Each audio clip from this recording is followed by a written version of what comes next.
Hello and welcome to the Unusual Dialogues, the Unusual Stories podcast for interviews.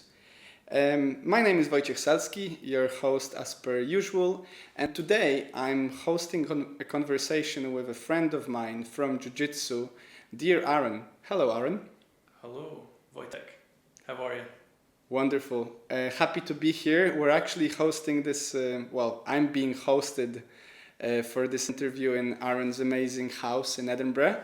And as you guys know, you might remember, I've attended Aaron's and Heather's wedding recently with Julia, which was an amazing experience. It was a full-blown Scottish wedding, of which we might end up having a little chat later on. But for the most part, me and Aaron go all the way back to hugging one another intensely in Jiu Jitsu, which is a very particular sport, and I would recommend it. We might jump into that, and I just thought with this new wave of interviews that I'm running, he should be one on the show. So welcome, and please introduce yourself to our listeners, whatever you'd like to share with the world to start with. Okay. Well, thanks for having me. This is my first ever podcast, so very exciting. I'll try not to say anything inappropriate. My name's Aaron. What about me? So I'm English by birth, actually, and I'm Scottish by culture, I would say. I've lived here almost all of my life. I've got a wife now, as you know, because you're at my wedding, and I would say that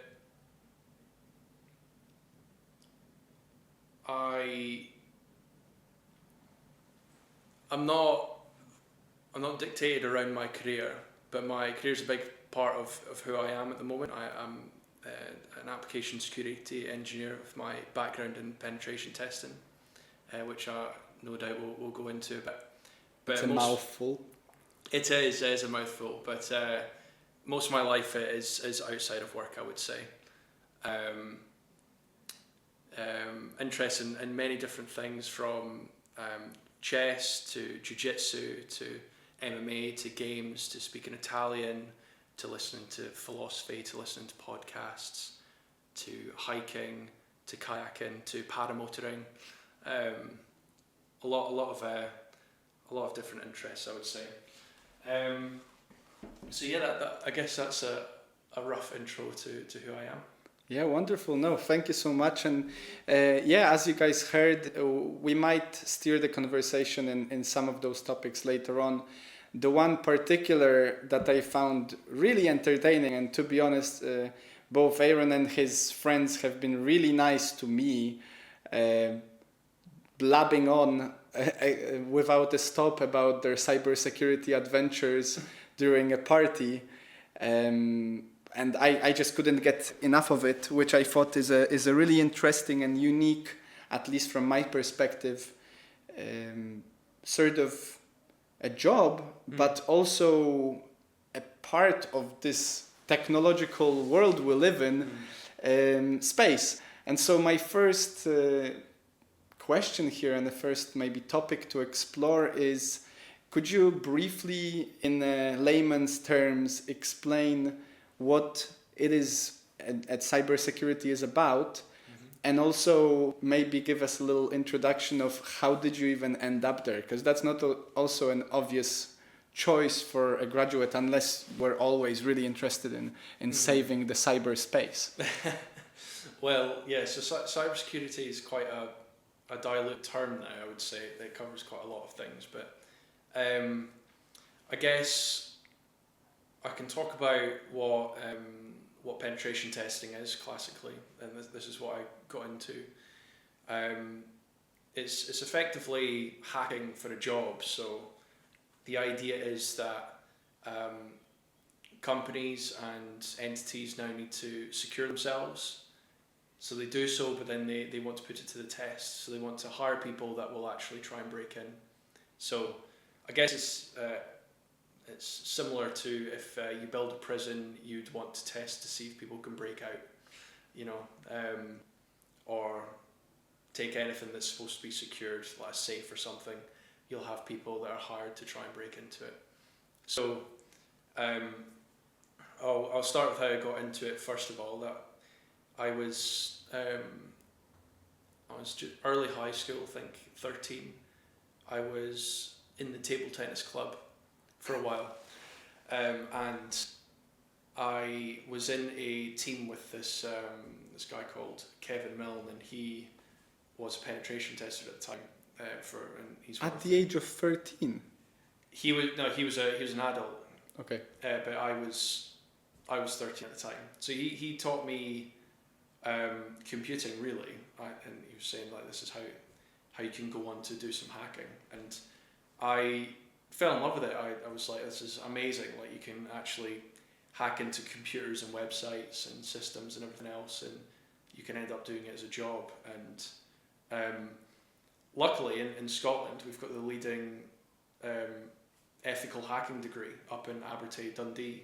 So it was between that and or going to Glasgow to do maths, and I thought, well, I don't want to be an actuary, I'd rather be a hacker. So went there for 4 years and was lucky enough to get a job down in London after that. But what did the job entail? I mean, the job, like any job, has its ups and downs, but it varied quite a lot. Every week you'd be consulting for a new client, and most of the time you'd be hacking websites. A lot of the time you'd be hacking infrastructure, like external infrastructure. Sometimes you'd be brought internally, you'd be hacking internally. You might be breaking out of lockdown terminals or like Citrix boxes for bank employees or something like that. But the best and the sexiest part of the job for me was the physically breaking into buildings.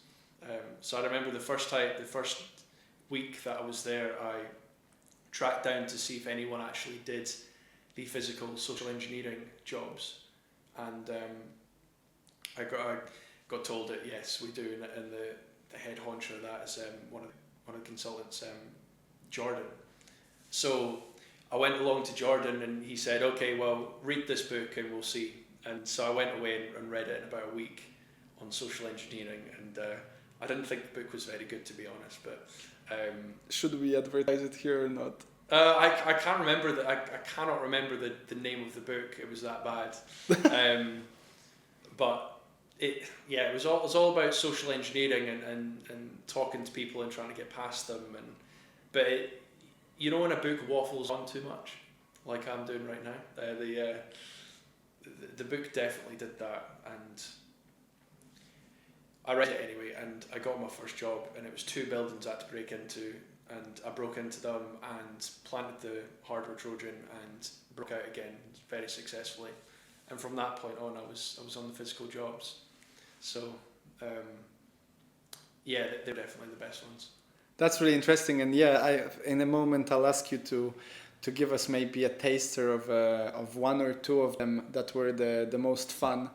I'm pretty sure one of them stories you will choose I've actually heard, which was so entertaining. Exactly, it's really interesting. You know, I didn't know that there is something so fishy about the table tennis society to begin with, especially at the age of 13.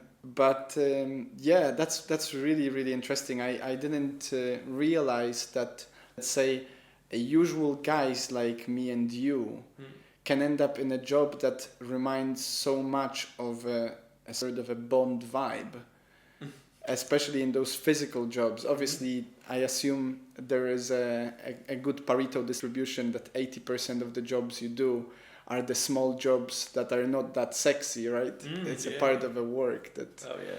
But then you get those 20% which are really, really fun. So give us maybe like one or two really cool stories that you find really cool about the tasks you've had. Right. Okay. Okay. For the physical, the social engineering ones. Oh right. Okay. Which ones did I pick? I guess there was there's this headquarters of this major company that hired us to do some physical, and was on with one of my other colleagues, so we usually did it in pairs, and we found this very locked down building that had a turnstile card reader entry system, so like you'd find at a rugby stadium, and then it went across a bridge to another different card reader door to get in. So there's no way of like tailgating, no way of like traversing really. But I went around the side of the building and there's this like thin window that was slightly ajar, and I said to my colleague, "Oh, like, I can get through that," and he was like, "Absolutely no way you can get through that." And so I said, "Right, okay, I bet you a tenner," and he got his phone out and started recording me, and I opened the window and I like shimmied my shoulders through, and I kind of had to like a fish like swiggle my hips through until I popped out of the other side and found myself in the ladies' bathroom, which wasn't good, and I was very pleased that there was nobody in there at the time. So yeah, I got into the building that way. I mean that job we got into many different areas. We even went to the security desk, and it's like a public area where you could go to the security desk for like passes and stuff. And we got CCTV footage of it afterwards, and there's a video of me just pointing to these security cards just inside the cubbyhole on the left, and my colleague like reached his hand through and grabbed them and took them back out. But from the CCTV you can see the security guards having a natter with their back to the door or to the cubbyhole. You just see his hand like going in and grabbing them. And I wonder if he lost his job over that one. I hope not. I mean, this was like a concern a lot of the time for us, because we would talk past people, and you know it wouldn't look good on them. But I usually said that, well, ironically, security is not their job. It was for the security officers, so they'll probably have got like some sort of warning about it. But you know, for regular people, it's not their job to worry about security. Like another job that I went on, I was tasked with getting more obnoxious as time goes on to see if people will report me. So I broke in by tailgating, and tailgating meaning walking after someone so quick that you get to the door before it locks. Exactly. So that's a very common way of doing it. So you go to the smoking area, for example, and head up a conversation with them and go through because you've forgotten your pass or something. But then this one, I was very quick, and it just, when someone buzzes a barrier, you just go in straight after them. And so I did that, and went up into the building onto the floor where you have lunch, and I'd always do that. I'd take lunch there, so I'd have lunch and get comfortable in the environment, and I'd look normal. So you mean you did that particular place a couple of times? No, so this is a different place now. But you mean like overall, wherever you would go, you would try to get into a lunch area, get yourself comfortable so you can figure out where you're going next? Yeah, okay. Exactly. So usually the job would be, break in and connect to the network and plant a Trojan on the network, right? And so that would be the task. So getting into the building was the first step, and then you'd find somewhere that was good to plant a network device on the network, right, where it's not likely to be seen. And but this one, they wanted me to do that, but they also wanted me to get caught at some point. So I started off by there's this lady having her lunch opposite me. And after we'd finished, she got up, and then I got up as well to go and speak to her, and I said, would you be able to point me to a printer that doesn't get used much, so I can do some network diagnostic tests somewhere that people aren't around? So you literally said that. Yeah, so I said that. So it's quite, there's a few red flags in there. And she looked at me and she frowned and she said, who are you and what badge is that? And Because I'd never been in the building before, I had to guess what the lanyards were like. So I had like this basically a green lanyard on that was. Did you have anything on the badge? I had my face on the badge, but I didn't and have some name and. not even a name, just my face and. What? No numbers, no None. letters, nothing. Just a photo. Just a photo, and okay. and it did nothing as well. Like so, she said, "What lanyard is that?" And I said, "Oh well, they didn't have any of the guest passes on. I'm a consultant. I'm doing network diagnostic tests." But they ran out of the guest passes downstairs, so they gave me this old scrappy one. And she went, "Oh, I'm relieved. Sorry, we've just had security training, and I thought I should make sure anyway. I'm really sorry." And I went, "Oh, no worries at all. Would you actually be able to get me a visitor's pass and lanyard, please? Because I don't want to be keep having to get challenged."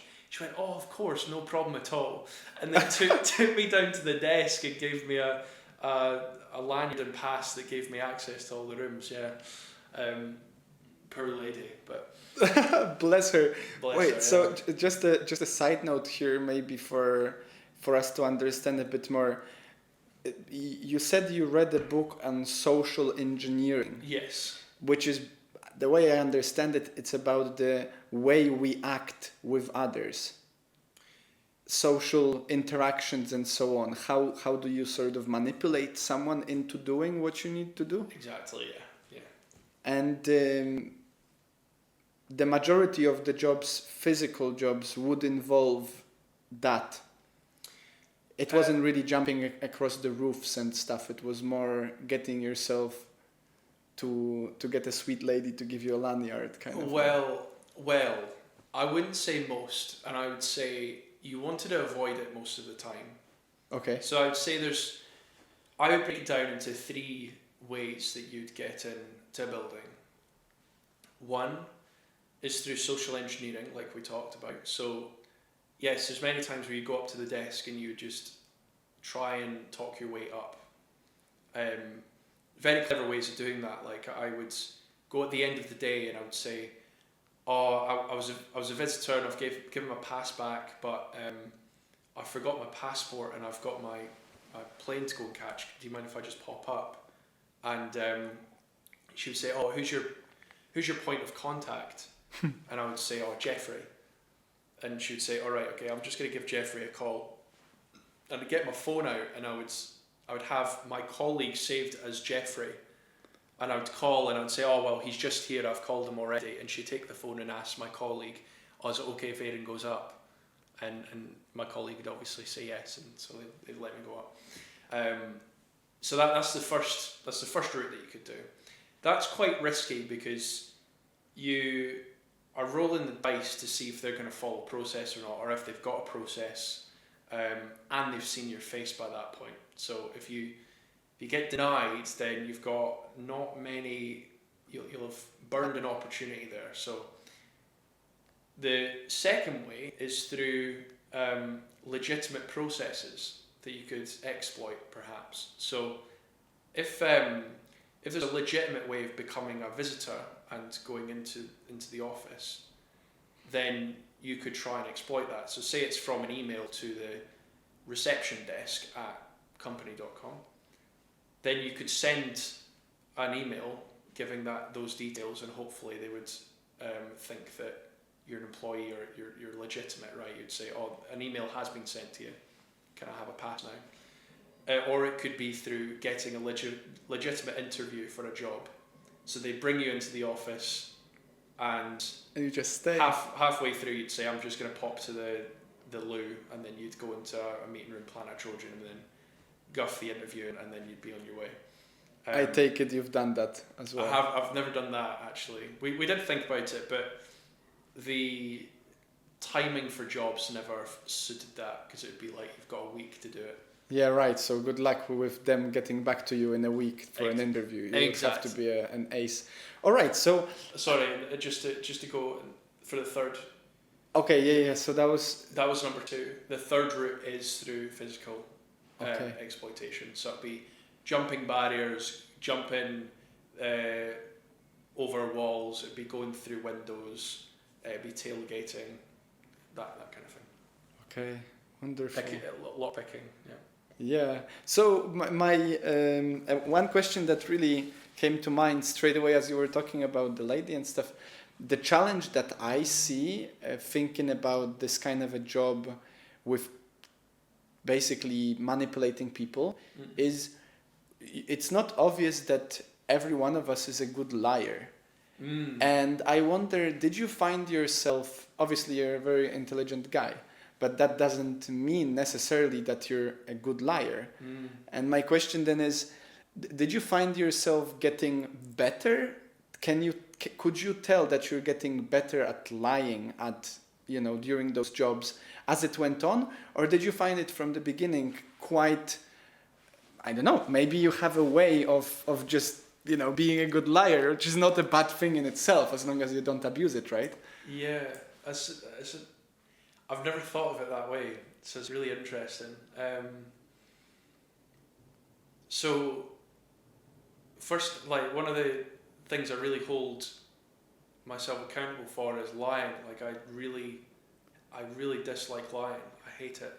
And I pride myself in not being a liar. Like, I'm very honest, which has its ups and downs, obviously. But with that job, I was obviously lying, but I never felt like I was lying. Was I lying? I guess I was in a lot of ways. It's odd. I would like convince myself of the lie. I think at that moment, like I would be so entrenched in this persona, and I would believe it myself almost. I think, yeah. Like an actor. Yeah, definitely. Yeah, no, it was exactly like that. It was like acting. It was like, see, drama students and stuff would be brilliant at that job. They'd be really good. So actually, it's funny. A lot of the penetration testers, the hackers, hated physical. Like nobody wanted to do it. Of course, yeah, because it can be quite challenging on that regard. Exactly, and yeah, the stereotype hacker is not the most sociable. But folks that are, I think, verbally intelligent and socially intelligent would do really well in that respect. So drama students, I think, would do really well. So it was almost like I was putting on a role, and I was acting out that role, I guess. Okay, but you said that you read the book, which wasn't even that great, and they sent you straight away onto a job? Yeah, they gave me. It was within a few weeks. They had a job come in, and they thought I would be a good starting point for me. No training? None. Yeah. None. I mean, that's the interesting part, because from my perspective, I don't know. I don't know how I would act in that because I've not tried. But that's the first thing that came into mind when you were talking about manipulating people, that I don't find it too easy to lie in general. Of course, there are topics that if I were to lie, were easier to lie about than others. But obviously in that position, your success depends, at least a strand of it, on you being able to not even, lie, but convince yourself and the other person that this is what is going to happen. So yeah, it's just an interesting observation to have, and fair play that, for whatever reason you found it, I don't know, comfortable, and in a way you found yourself good at it, right? Well, I would say anyone could do it. It's a lot easier than you would expect, especially for a bank or a headquarters of a cigarette company, or whatever it might be. Nobody's expecting people to break in. Nobody, even the security team. So it's not the hardest. The hardest point is getting entry, I guess, is like tailgating and stuff. But once you've scoped it out and you see the weakness, a lot of people are going in and out of the building via some method that's not very locked down. Some might be through the smoking area or something. But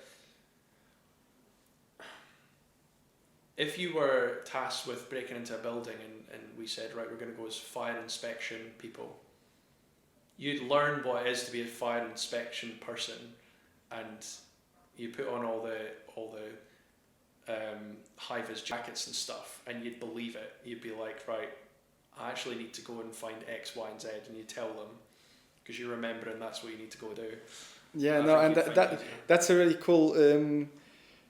All right, so I'll come back to that in a moment. Just wanted to mention something.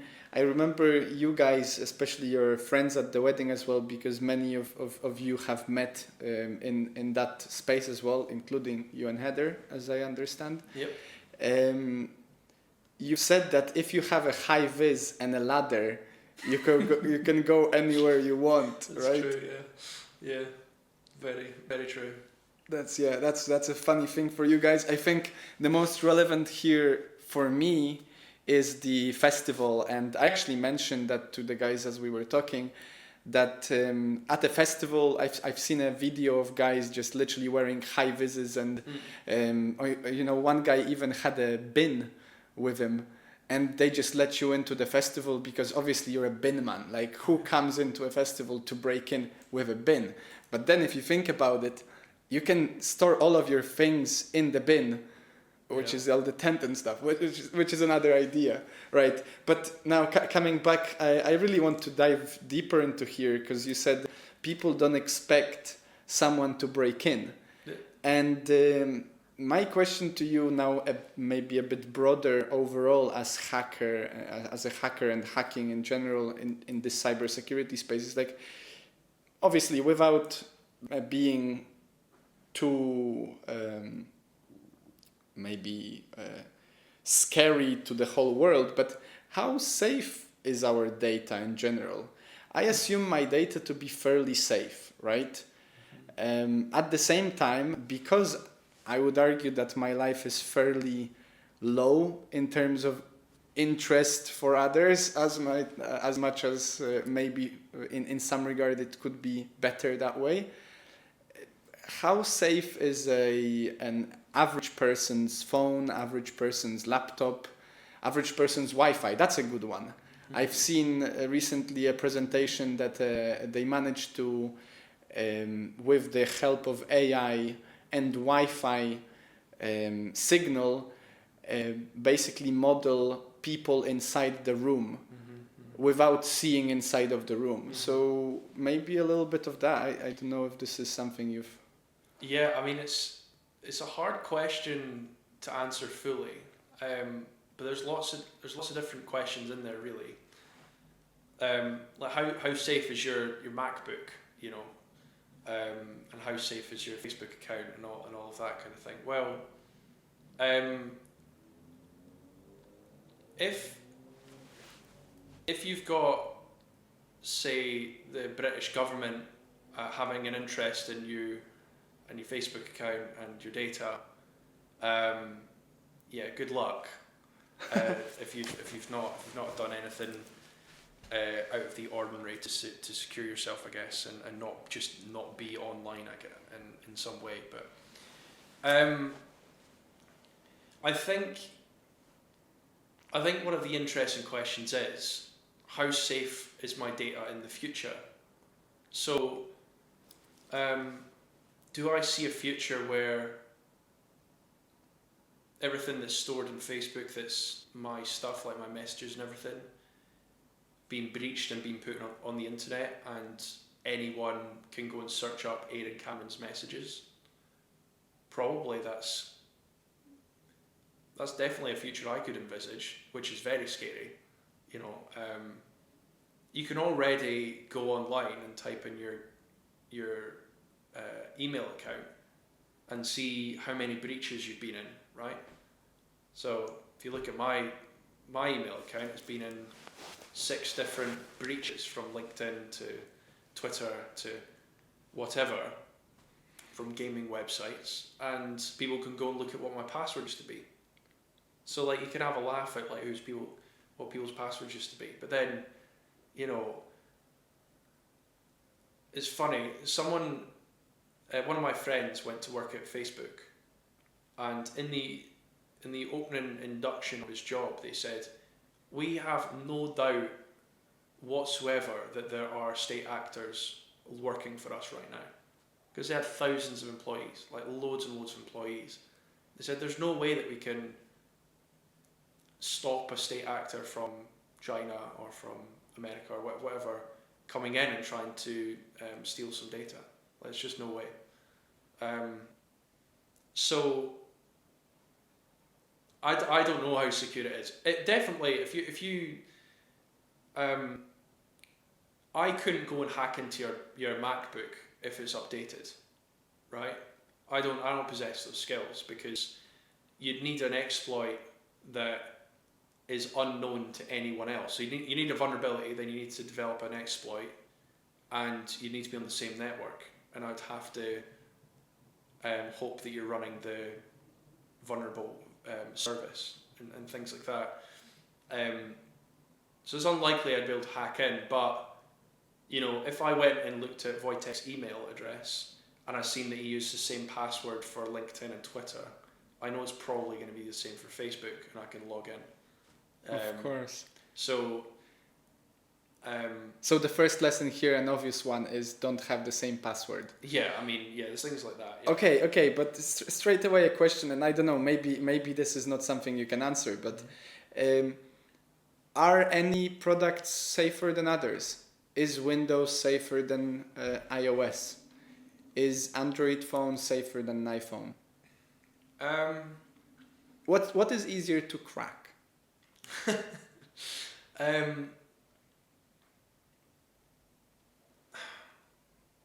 I don't know if you can say anyone's easier. I would say Windows is way more focused on by hackers because it's used in so many corporate and enterprise businesses. But MacBook has always been like, photographers would use it, and videographers and everything like that. Nobody wants to hack into those. So in some ways, MacBook is more vulnerable because it's not had as much security scrutiny on it. But then again, Windows has more vulnerabilities disclosed about it. So how do you measure it? I don't know. Yeah, no, that's a fair point. Like MacBook is maybe less secure because there was less tries to breach. Yeah. But then there are more tries to breach on the Microsoft. I could be wrong on this, but I would imagine if GCHQ or something like that would want to hack into someone, they'd much prefer them to be using a MacBook than a Windows machine now. Okay. I would guess that, but I might be wrong. No, fair enough. I mean, I'm speculating here. You're sort of speculating, drawing on your insight. So then, is there anything else in particular that, thanks to your job, you've learned that we can give to our listeners as a guidance for? Obviously, guys, if you work an office job and some guy comes in and asks for an up-to-date visitor pass, probably don't give it to them. And if he has a man bun and a beard, then definitely don't give it to him. But is there anything that you found because of your job that you share with your friends, your family, or you do yourself to keep yourself safer on the web or in general in terms of the technology that you use? I would first of all say use a password manager. Okay. So use a password manager, make it a really long secure password, and then you just need one password for all of your other ones, and then you can auto-generate them. So I do that, and I think that's reasonable, rather than just reuse your same old password with a little bits changed, because it will get cracked and it will be out there on the internet, and then people will use it to try and log into all your different things. So that's what I would say. And then it depends how paranoid you want to be. Yeah, no, fair enough. Depends how paranoid. And I think a good thing here that maybe to summarize it, from what I'm hearing, and it sounds quite obvious, is like the more resources someone would put towards getting you hacked, the more likely you are to get hacked. And so similarly, the less you are on people's radar, the less vulnerable you are out there to begin with. Yes. Yes. Yes. If you have an enemy in the state, then you've got a lot to do to secure yourself, I guess. If your enemy is just your old high school friend, just make sure your passwords are secure and things like that. Unless he's a hacker for the state. Yeah, no, exactly. But I would say it's more a societal problem, security, than an individual problem. So, do we want governments to be trawling through our data and to kind of be Big Brother and look at everything that we're doing and track where we're going and stuff? Right now, it might not seem like too much of a problem because we're in a free society, but I mean, history has taught us that it doesn't always work out that way. So, you know, if we lived in North Korea and they had the capabilities that GCHQ have, it wouldn't be a pretty picture. Yes, of course. I see. So, it just depends on how we want to protect ourselves from the future, because, you know, laws can change and stuff, and free speech might not be free speech in 20 years time or 10 years time, and you certainly, depends on your politics obviously, but the success of our society relying on free speech and stuff, I think, is closely linked to security and what we allow governments to do with our data and stuff like that. Yeah, no, and that's really interesting as well. You know, obviously, not to dive deeper into that rabbit hole of a topic, because we have others to explore, but it definitely seems as well that online action, as much to the degree that it is, for the better or worse, a usual activity, its security is a part of a free speech, it seems to me. Your ability to be okay on the internet and to have your, you know, access to your accounts and do whatever an average, ordinary, classic Joe does online is a part of him expressing his free right to roam, in a way, which is a really cool thing about Scotland with right to roam idea. Yes.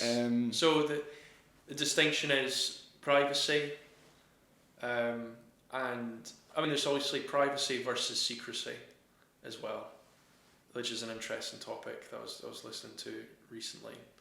Like secrecy from governments always indicates, they've done something dodgy, why are they not releasing those documents and everything. But we also want the reverse of that. We want our privacy from the government and from other people, obviously, with things like that. No, that's wonderful. And yeah, I mean, I would like to, I think if anything, that's a topic on its own to create a special episode. But for the time being, shall we swiftly go on to a few questions for you, and maybe let's see how that comes up. You said that you joined this company in London. Now your company is actually, like, the office is in Manchester, but you work remotely. And you said that you are born in England, yet you're a Scottish from your ancestors, as I understand. No, I'm just culturally Scottish, just because I've lived here. Oh, I see. All right. Yeah. So, first of all, how did you end up in Edinburgh? Because that's not an obvious choice for a London boy. No. And how is that different for you? You know, I've lived in London only for a few weeks, and that was definitely too much for me. I do appreciate Edinburgh for its sort of peaceful vibe. But how did you guys end up here in this amazing house? So we it was it 2020? 2020, well, just at the end of 2020. We were down in London, and obviously mid-lockdown, and you know, the appeal of London goes when you're locked down, I guess, when you're living in Woolwich and you can't go out your tiny little flat and you're paying extortionate amounts for it. So Heather was like, well, you work remotely, so why not just head, let's just go on an adventure, let's go to Edinburgh. I've always wanted to see what Edinburgh's like, so we just thought, why not? Well, let's move up. And my mum lives in between Edinburgh and Glasgow, is where I grew up, so we moved in with her while we looked for a place, and I found this place, which is in a beautiful part of Edinburgh, and I tracked down the landlord because I've seen it online. It was dormant for ages. I just wrote him a really long email saying, "Oh, please let's live here. We'd love to keep the place nice." And he said, "Yeah, go on then," and we've just lived here since. So the difference is drastic between Edinburgh and Glasgow. Edinburgh and London. London is massive. It is a behemoth, and it is, I would say, largely not a great living condition for the majority of people. I'd say, like, you know, you've got in Edinburgh, you've got, and the other cities, you've got the city centre that you can actually find a flat in, even though it might be small, might be old and stuff, but a reasonable person could probably find a place near the city centre. That's not the same for London. Like, if you want a average person working in a coffee shop to find a place in London, they do have to go out. They'll never be anywhere near Bank. They'll go, I mean, Shoreditch is quite central, but they probably have to go further out now than that. They have to go to south, out like Peckham or something, and Lewisham and Greenwich and all that. Greenwich is lovely, to be fair. So I loved it because that's where I met my wife, and I moved down, met my wife, and then we were obsessed with each other, so I didn't really get to go and experience London too much on my own, because I just wanted to see her, and then lockdown hit very quickly afterwards, so I wouldn't say I had the full experience of London. And obviously the travel in and out was just very long. It was an average of like an hour to get somewhere that you wanted to go to, which up here, an hour from the city centre of Edinburgh, you can get to Stirling, and then half an hour on from that you're at the start of the Highlands in Callander. So it's very different. Edinburgh is amazing because it is very small in comparison, but it's got the city feel to it. It's stunning. There's a lot of tourists. I love the tourists because they're happy to be here. One thing I have noticed it lacking is a little bit of culture, because there's so much movement, I would say, from residents. It's become a little bit like London in that respect. Whereas if you go to Glasgow, you've got a clear culture. If you go to Dundee, you've got a clear culture. Edinburgh's not got that essence anymore. I don't know what it's like to be an Edinburgh person by culture, you know what I mean? Yeah, I see. But it's a stunning city and I love it. Yeah, no, for sure. It might be that if you're an Edinburgh person, you just love Fringe, and you've never left. You came and you never left. Yeah. So just a quick sort of sideline. You've decided to have your wedding in this stunning place of Glencoe Valley, basically, right? Mm-hmm. That's probably a good way of putting it. First of all, how did you decide? Why did you decide to have it there? And why did you decide also that we're all gonna have a full-blown Scottish wedding? Mm-hmm. Obviously, you like the culture, but how did that come about? Well, when we say full-blown Scottish, it didn't have all of the Scottish elements. Like, there's a lot more that you could have. You could have a piper and that kind of thing, which we decided not to do because of money. But And because of you're living in Edinburgh and you hear it every day. Yeah, exactly. Yeah, that's true. It's my favourite part of Scotland, and early on in Heather and I's relationship, we went to the Isle of Harris. And we went via King's House where we got married, and via Glencoe. And we've got loads of pictures there. We loved it. We stopped there, had lunch, and we just kept coming back there from that point on. Just a day trip, and we'd go walking, and Heather ran there. We didn't go too much, to be fair. We went a couple of times. I went a lot myself, and I even flew there with my paramotor. And when we were looking for a wedding venue, we stopped there. We were just like, oh, why not? Let's have a look. And they took us round, and we were like, oh, I wonder how much it'll be, and could we actually just book out the whole place and have all of our friends and family stay over? And the answer was yes. And it was very expensive, but it was easily the best decision that we made. It was amazing. It was just it was the best day of my life and weekend of my life. And we had a ceilidh there. We had a disco afterwards. We had people stay 2 nights. We had Scottish food there, obviously. It was very chill, I would say, as well. It was, yeah. And there was plenty of kilts, like Wojtek dressed up in a kilt, and the rest of the boys, which was amazing. Tons of great photos there.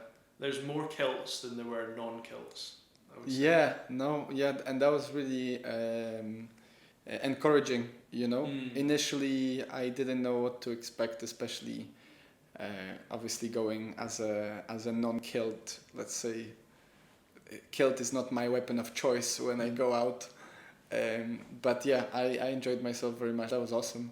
You looked great. Yeah, it was fun, and now I also know I have a taste in kilts, which is an interesting thing to, you know, similarly to when you wear a suit once or twice.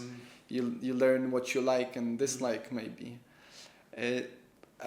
Maybe then you've mentioned it, and I sort of expected that this is why you've grown to like it so much, because I don't really think only by walking there you would fall in love with the valley so much. You did paramotoring there, and a good segue here maybe to explore is, obviously, as I mentioned earlier, guys, me and Aaron met at Jiu Jitsu, which we still do, and we try to not break each other's necks too much. And an interesting thing about this sport, or any martial art to begin with, is it seems to me you have to have a certain level of at least aptitude for adrenaline rush to enjoy it. I bet there are people out there that enjoy martial arts without having no rush whatsoever from it. You know, there are people out there that don't get a rush when they're jumping off a parachute as well. But it seems to me that you have a big love for that, especially that you're paramotoring. So how did you end up paramotoring to begin with? I think that was with your father. And like, what does that do to you? Like, describe the feeling you get and the process you get onto. Like, I've never done that, and probably for the next couple of years at least, it doesn't seem like the first thing I'm gonna do. No, fair enough.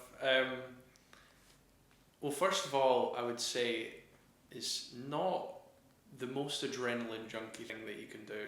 I think it's more relaxing than anything else, but I can understand why people would think it requires an adrenaline junkie to do. So I guess for the listeners we can describe what it is. So paramotoring is, if you imagine a paraglider, so you see these paragliders that are, you might see them next to a hill where they're trying to catch the lift from the wind hitting the hill and hitting their wing, and they're floating there and going back and forth. It's that, however, you've got an engine on your back, So you're sitting in a harness and it's got a big fan propeller on your back, and you're flying along with the not the parachute, but the wing above you. It's like a kite, is it? Yes, it's an inflatable wing. Yeah, it's a paragliding wing, except it's just attached to your engine. So, how did I get into it? I watched a YouTube video of Tucker Gott, and he titled it I flew to McDonald's and back. And so I watched it, and the first thing that you see is like he'll just take off from a field, so it's just a flat bit of ground. He'll lay the canvas behind him, and he'll have the engine on his back, and the engine is not spinning yet. You've got your throttle in your hand, but you'll run forwards. Your lines will pull the wing up above your head. It will catch the wind and inflate, and then you'll power the engine on, and you'll run faster and faster and faster, and then you get takeoff, you get lift. And then he flew to McDonald's, got a Happy Meal, and went back. So that was in Scotland? No, that's in America. So yeah, it's just an American, and I said that I must do that. I've got to get that. So it's fairly fresh as well. What do you mean? Heather, so that's what, 5 years ago? Yeah, no. So I guess, when was it? 4 years ago, maybe. Just about 4 years ago, nearly. Okay, yeah, I expected much longer, to be honest. Yeah. No. I mean, yeah, we did go to a school to do it, but the thing is, with paramotoring, there's no license required. It's a deregulated sport, so like you can buy the equipment and go and fly like immediately. You've obviously got to adhere to the air laws, the airspace laws and stuff, so you can't take off near an airport. But we went along. They weren't very good, so I just taught myself from YouTube, and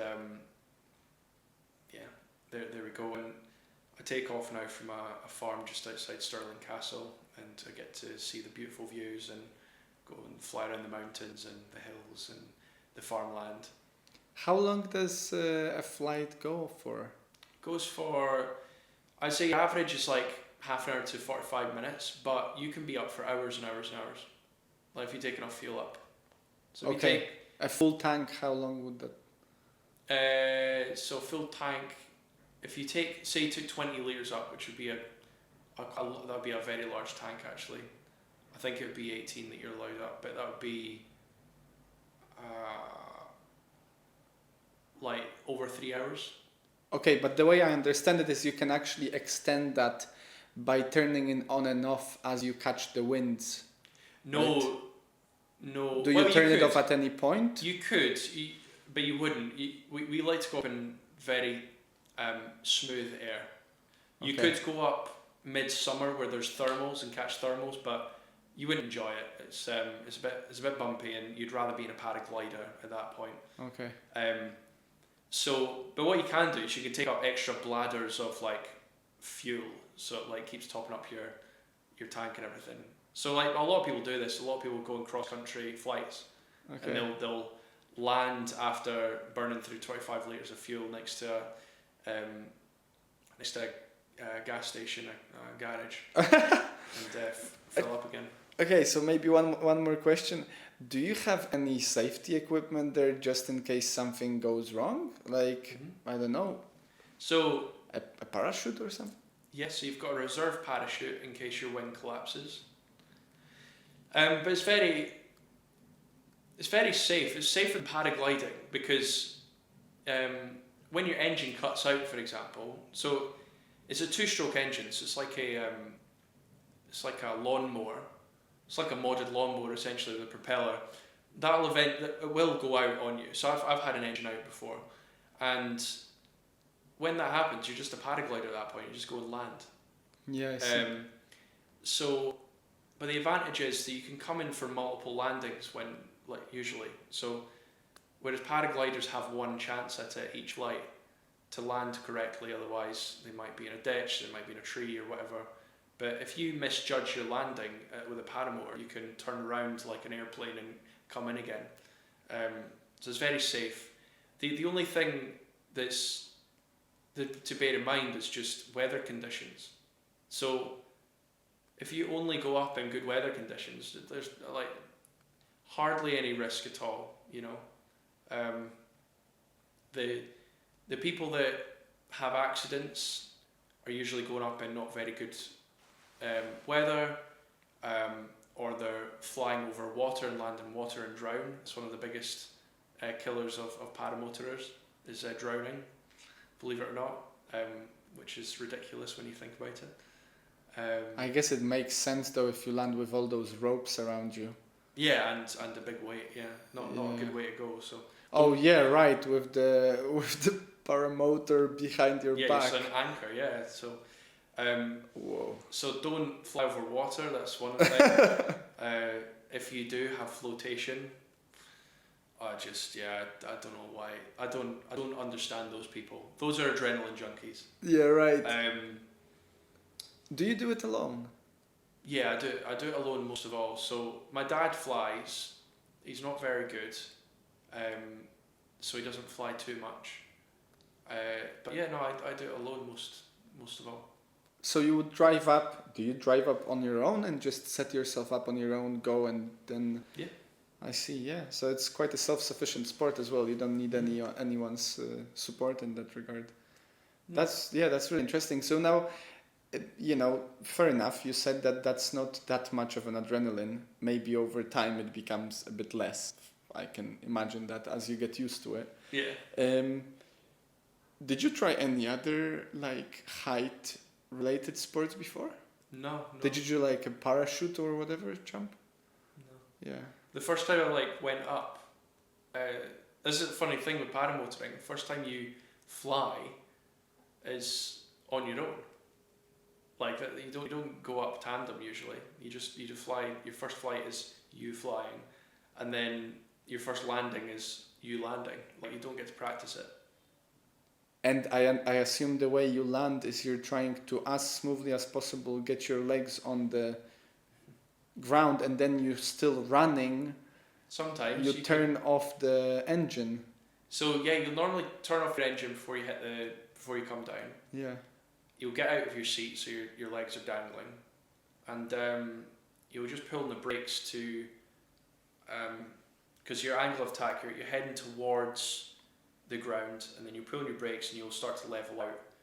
And I mean, if you do it perfectly, you'll use your brakes all the way to the end, and you'll plonk down on your feet, and you won't have to take another step. So it's quite, like you're like a ballerina. And sometimes. And in terms of the weight of the propeller behind you, is it a big weight? Yes, it's quite heavy. It's like a 40 kilo backpack? Yeah, it's I don't know how many kilos. I think it's like 75 pounds, whatever that is. Okay, yeah, fair. But that's yeah, we can if you want to check this out, guys, just off the top of our heads, then feel free to Google it. All right, so let's go on to martial arts then. One last thing on paramotoring. The reason it's very relaxed is because it takes a long time to get up in the air, because you've got to check the weather, you've got to drive to your takeoff zone, you've got to get permission from the farmer, you've got to do maintenance on your paramotor, you've got to check NOTAMs like on the airspace and everything, and make sure that nobody's in the air or you're allowed to go up in the air. And then you've got to plot like where you're going to go if you want to.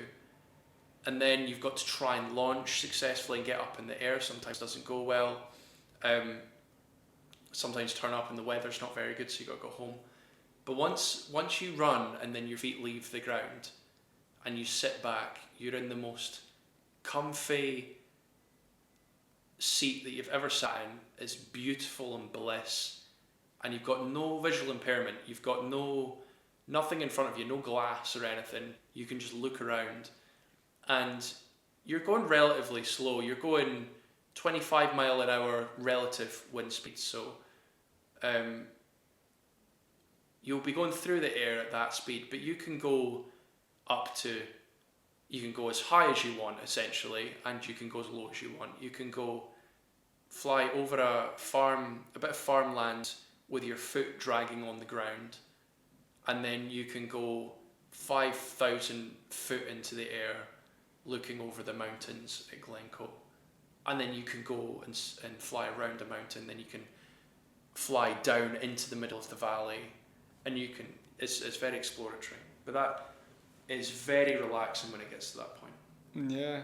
No, fair enough. I mean, I take your word for it. As I said, like, in terms of heights, personally, I'm yet to break those fears somewhat, I guess. Yeah. I would like to try parachuting at some point, as a way of like really taking on this, getting rid of the fear.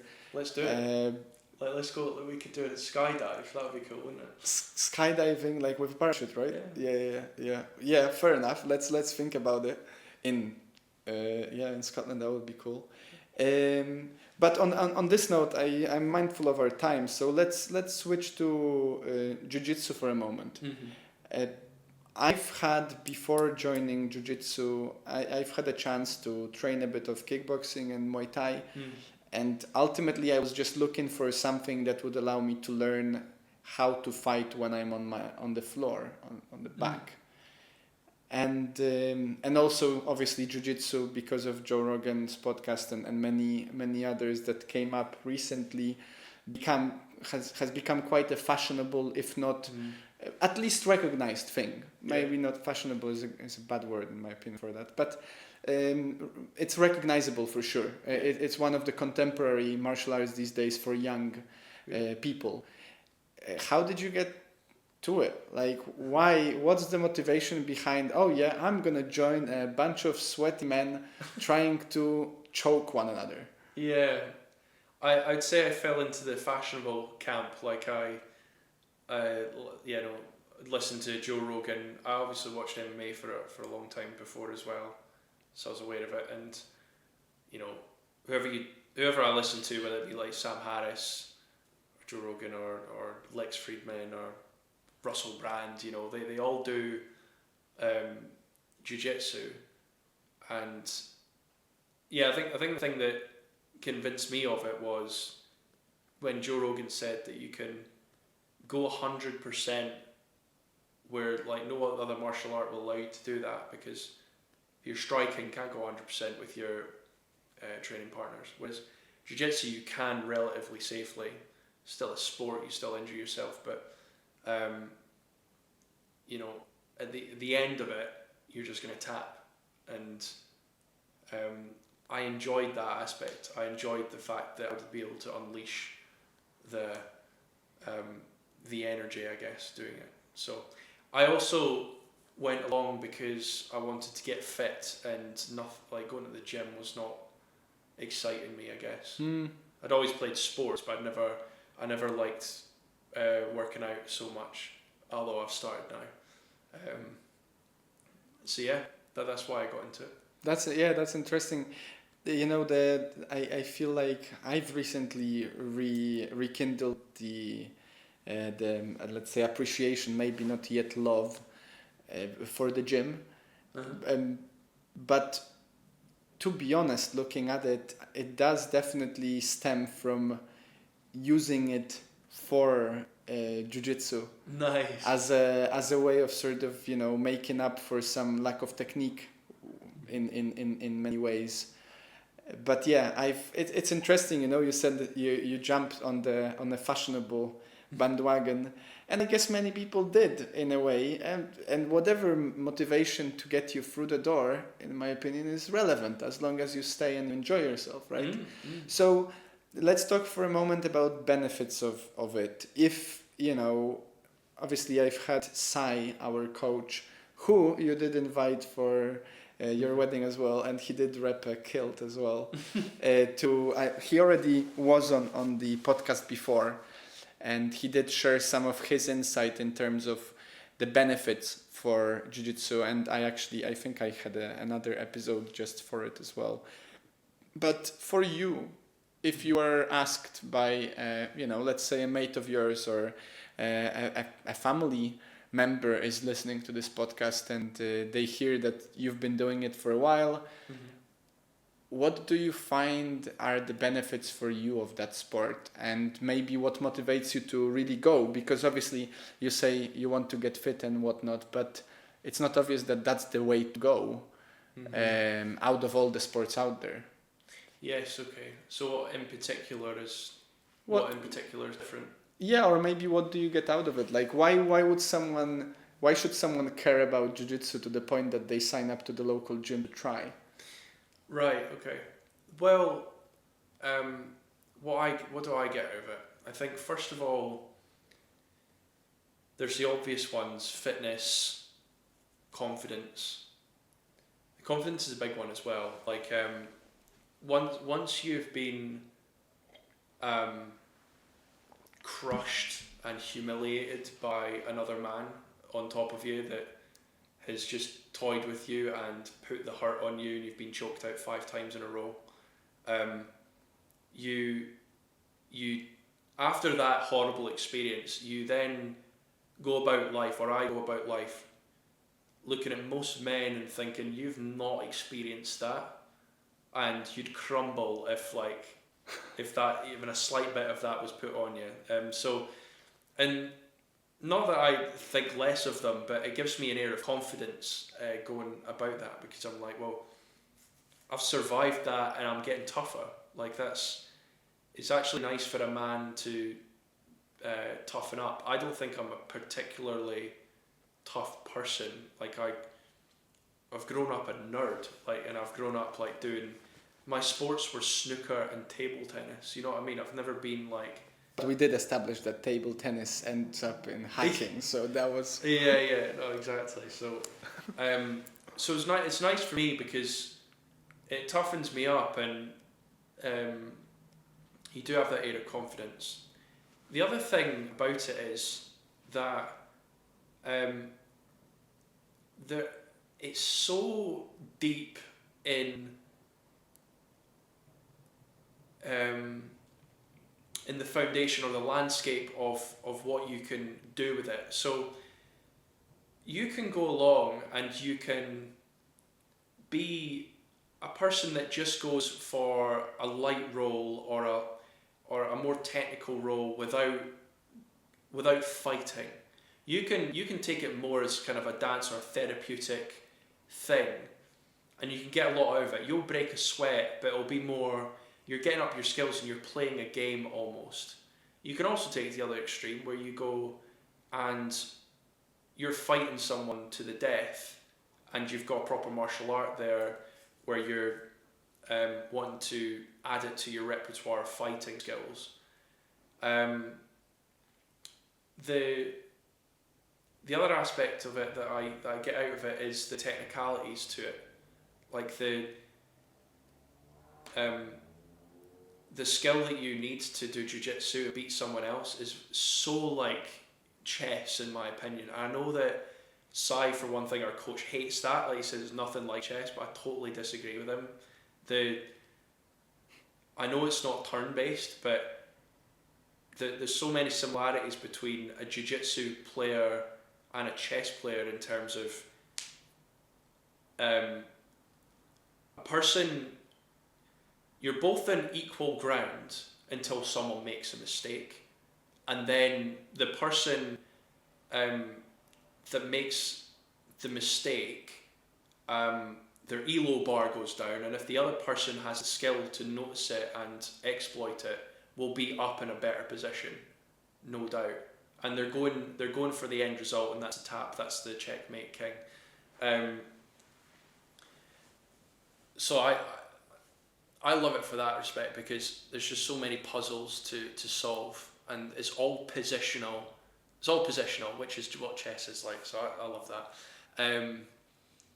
The other thing for me is the camaraderie and the friendships that you make, and you're going to a club. So I think that the thing that I missed from going from uni to work to then lockdown is that I missed community. I've always been a very sociable person. Like, we'd have loads of our friends come round, but having loads of friends that come round once every 6 months, but they're all different every time. It's not a community.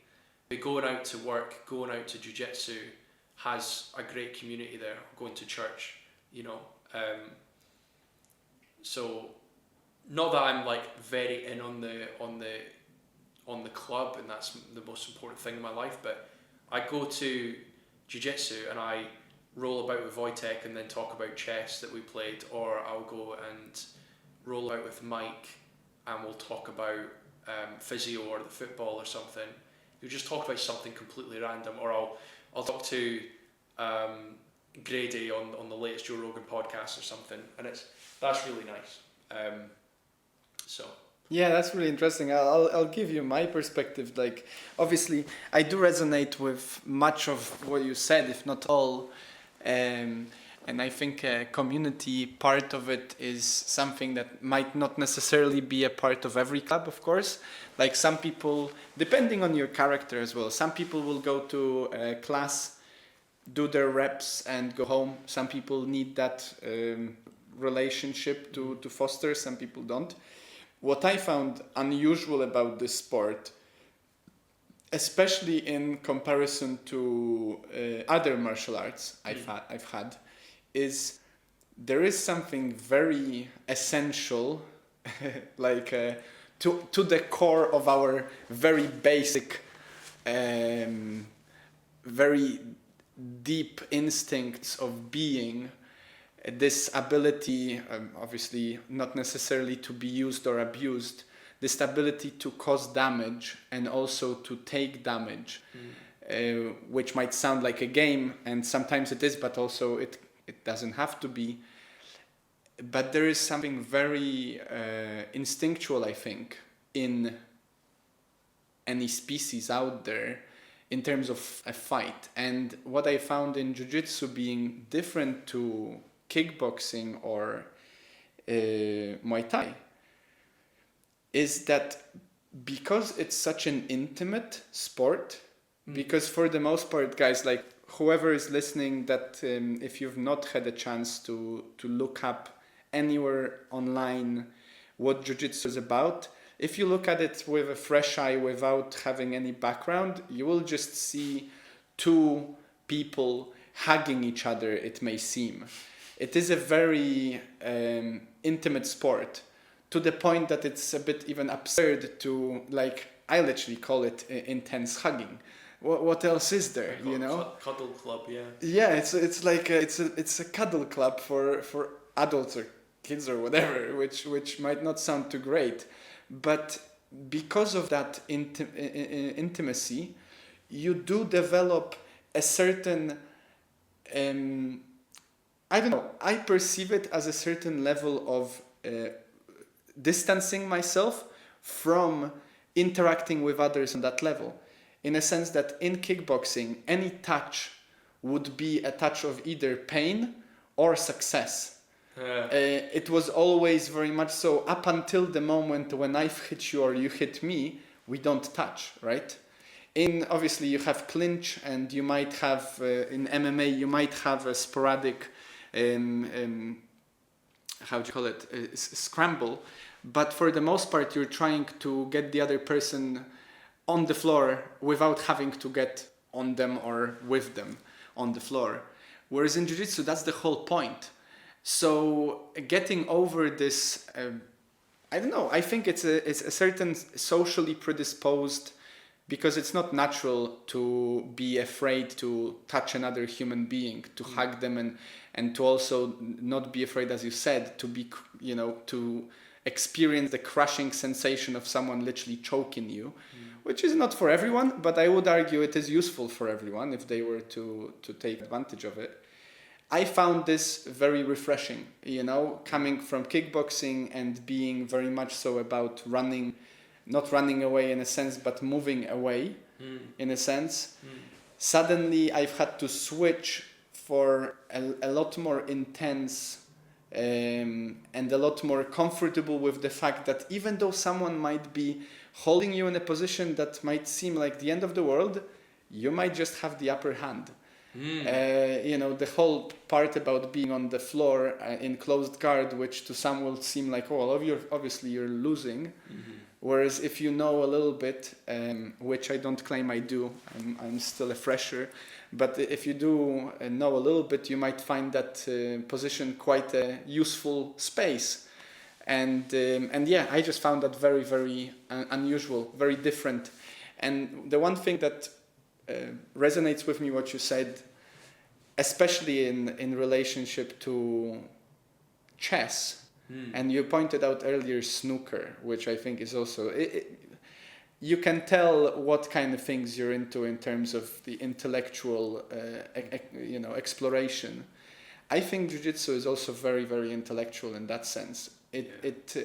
I don't want to take away from other martial arts. There is a lot of art and intellectual properties to them, but it is definitely engaging your mind and your mobility in a way that demands of you to not think of anything else in that moment. And that's what we go there for, I think. I think we go there to sort of become a better person while, engaging in some primal instinct-driven activity. Yeah.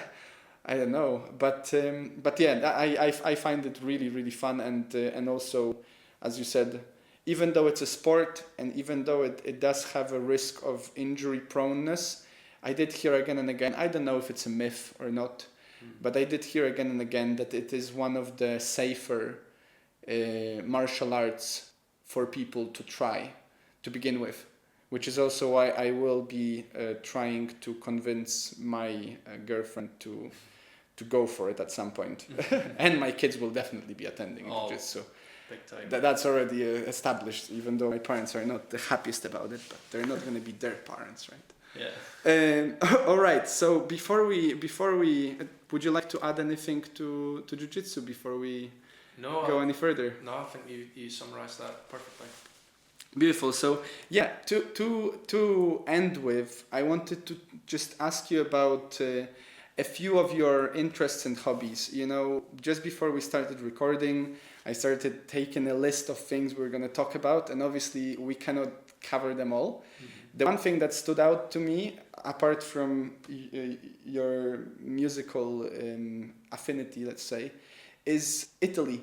Oh, yeah. You said you're going to go to Italy potentially with Heather for a nomad visa, which is basic digital nomad visa, right? Which is basically like you're able to still work here for your company while hacking Italian banks, let's say. No, I assume you do still keep hacking local ones.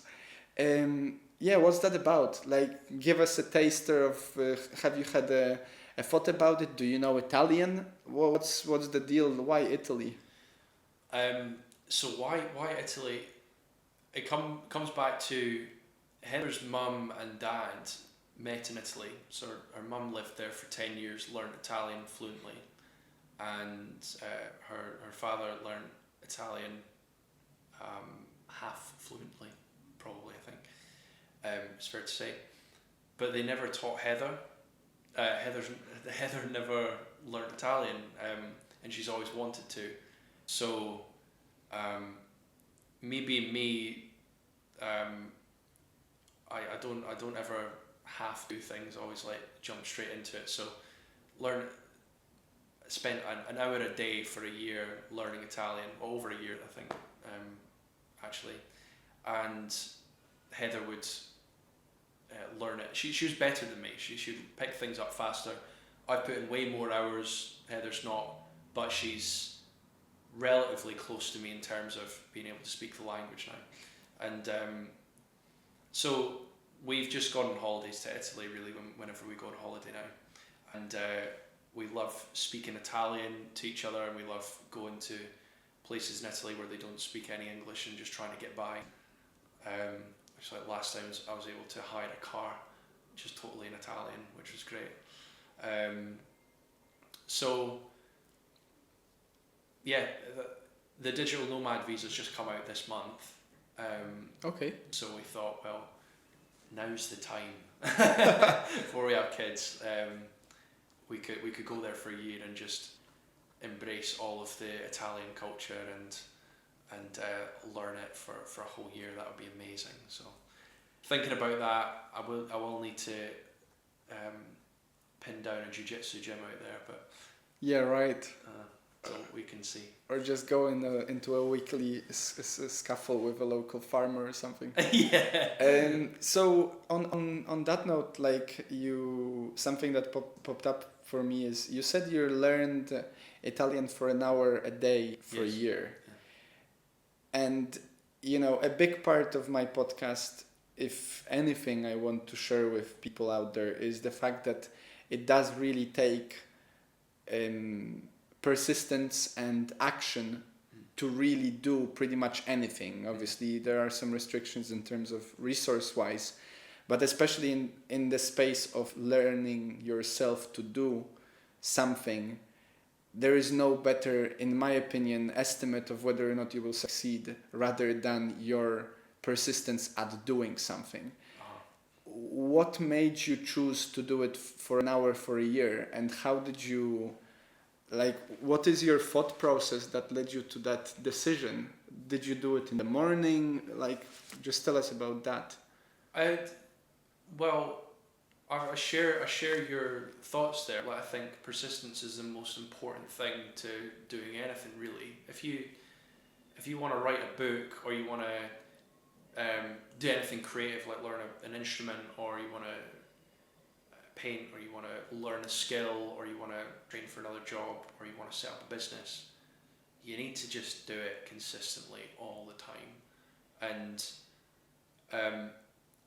so there was that, and I was like, if it takes 600 hours to become fluent in a language, then that will take 2 years, an hour a day, to become fluent in a language.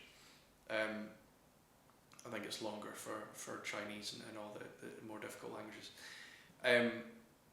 So in the morning, I'm a lot more receptive to learning, I would say. So I did it in the morning.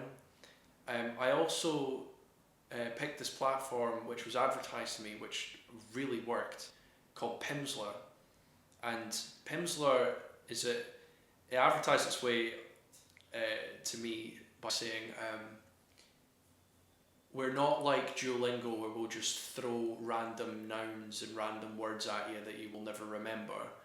We give you the building blocks to conversation, and we'll get you speaking it immediately. So the way that they do it is they've got half an hour cassette tape, essentially, and within 2 minutes of the first lesson, you are speaking Italian that you've never spoken before. So they'll tell you building blocks of conversation, and throughout the half an hour of lesson, they'll get you saying phrases in Italian that you've never said before, and it's obviously for other languages as well, but so it'll tell you to say, I think my father has a car, right? And you've never said that before, but you know all of those words, so you then say it. So just immediately you're doing the thing that you want to do, and that's speaking, and you're doing it for half an hour each day. For me, it was an hour because I'm just slower. I'm just not proficient with language learning. Or more ambitious.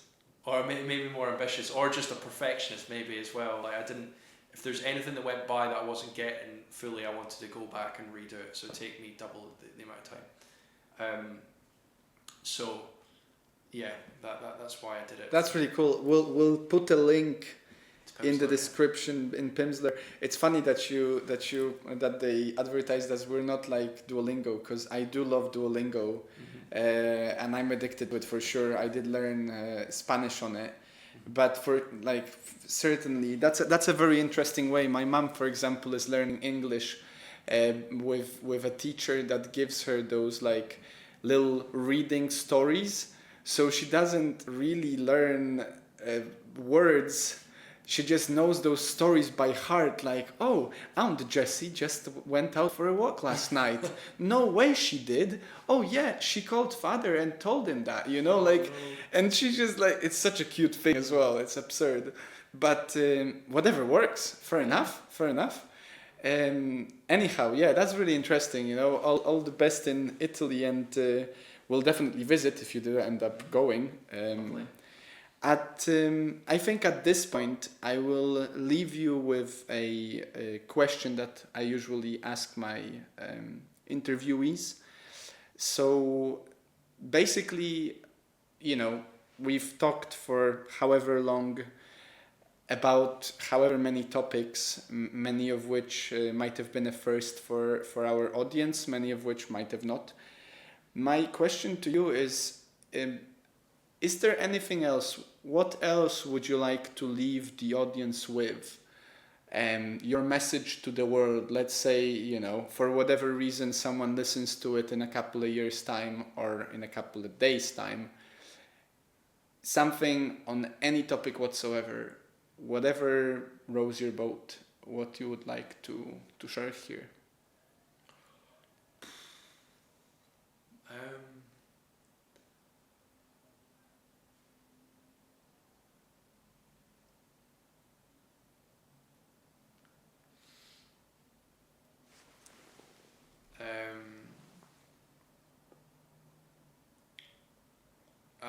Okay. I think next time you're having an argument with a loved one, just take a moment and hit them with something humble and vulnerable, and see how they react. That's what I would say. Nice, wonderful. Thank you so much for sharing that. And then thank you so much, Aaron, for coming to the podcast, or letting me do the podcast in your living room, actually. It's been a pleasure. That was really, really fun. Thank you guys for listening to us. And obviously, have a wonderful week. Stay happy, stay healthy, and we'll see you next time. Brilliant. Thank you, Wojtek.